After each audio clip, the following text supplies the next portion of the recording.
حاجی آتے تھے، عرفات میں، مزدلفہ میں، مینا میں آتے تھے، ان کو اپنی طرف سے کھانے بھی کھلاتے تھے۔ اونٹ بھی بڑے سخی آدمی تھے۔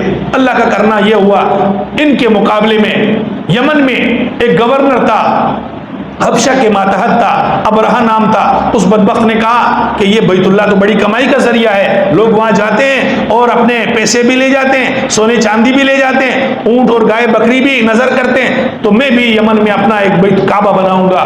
تو اس نے وہاں یمن میں بڑا ایک کمرہ بنایا، بڑی ایک جگہ بنائی۔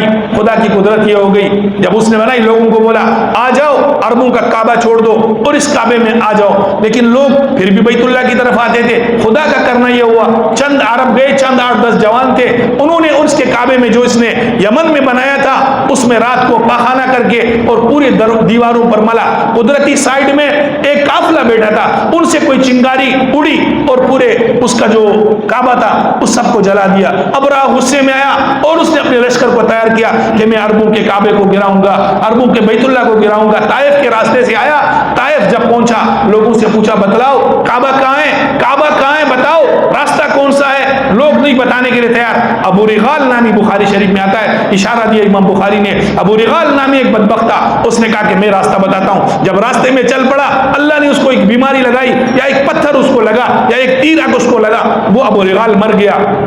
بہرحال ابرہہ آیا اور مکے سے تھوڑا دور اس نے اپنا تخت وغیرہ بچھایا، بڑا باروق اور بدماش اور بے حیا انسان تھا۔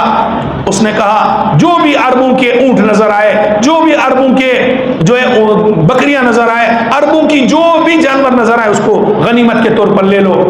حضرت عبد المطلب کے 200 اونٹ بھی سب سے پہلے اس نے غنیمت میں لے لیے۔ حضرت عبد المطلب کو کسی نے بتلایا کہ حضرت جی ابرہہ آیا ہے بڑا لشکر لے کر کے، کعبہ خانہ کعبہ کو گرانا چاہتا ہے۔ حضرت عبد المطلب حسین بھی تھے، خوبصورت بھی تھے، اور رسول اللہ صلی اللہ علیہ وسلم کہیں صلی اللہ علیہ وسلم، آپ کا نور نبوت بھی حضرت عبد المطلب کے چہرے میں تھا۔ بڑے حسین و جمیل تھے، سیرت ابن ہشام نے بھی لکھا ہے، بڑے خوبصورت تھے اور باروب آدمی تھے۔ جب باہر نکلے ابرہہ اپنے تخت پر بیٹھا، جب اس نے دیکھا ایک آدمی آ رہا ہے اور بڑا خوبصورت حسین و جمیل ہے، حالانکہ ابرہہ بڑا متکبر اور فرعون مزاج کا تھا، لیکن اتنی روب حضرت عبد المطلب کا اس پر پڑا کہ وہ نیچے اتر آیا، سر جھکا کر کے حضرت عبد المطلب سے ملا اور اپنے ساتھ اٹھا کر کے اپنے تخت پر بٹھایا۔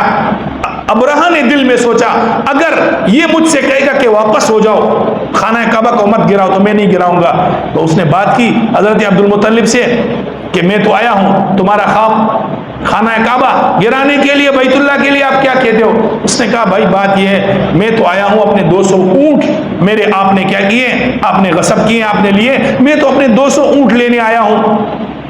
خانہ کعبہ بیت اللہ اللہ کا گھر ہے، میں اپنے اونٹوں کا مالک ہوں، میں اس کا پوچھوں گا، بیت اللہ کا مالک میرا رب ہے، وہی اس کو پوچھے گا۔ یہ جملے کے ابرہہ نے کہا میں نے تو کہا آپ بڑے سمجھدار ہیں، بڑے ذہین ہیں، آپ تو اپنے اونٹوں کی بات کر رہے ہیں۔ اس نے کہا بیت اللہ اللہ کا گھر ہے، اس کا محافظ اللہ ہے۔ بہرحال اس نے کہا لے لو اپنے اونٹ لے گیا، بولا دیکھتا ہوں میں بیت اللہ کو۔ جب آیا جس ہاتھی پر خود سوار تھا اس کو بیت اللہ کے قریب جب آیا، جب اس کو چلانے لگے وہ چلے نہیں، کسی اور طرف منہ کرے تو چل پڑے، بیت اللہ کی طرف منہ کرے تو بیٹھ جائے، جب پیچھے اس کا منہ کرے تب بھی جانے لگے، بیت اللہ کی طرف منہ کرے تب بھی بیٹھ جائے۔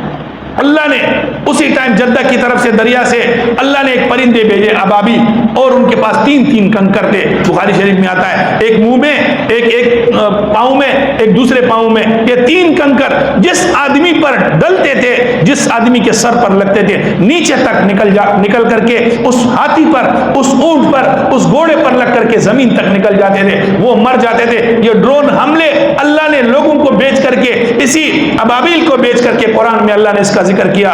الم تر کیف فعل ربک باصحاب الفیل الم یجعل کیدہم فی تضلیل وارسل علیہم طیرا ابابیل ترمیہم بحجارۃ من سجیل۔ اللہ نے فرمایا پتہ ہے تمہیں اللہ نے ہاتھیوں والوں کے ساتھ کیا کیا؟ اللہ نے ان کے اوپر پرندے ابابیل بھیجے جن کے پاس ڈرون حملے جیسے ان کے کنکر تھے، ان کے ذریعے اللہ نے ان کو سب ختم کر دیا۔ ابرہہ بھاگا، جب بھاگا آخر میں اللہ نے اس کو ایک بیماری لگی، اس کے جسم سے ٹکڑے گرتے گرتے اللہ نے اس کو بھی وہیں پر کتے کی موت اس کو مردار کر دیا۔ پتہ چلا کہ حضرت عبد المطلب پھر خوش ہو گئے کہ اللہ نے پھر فتح نصیب فرمائی۔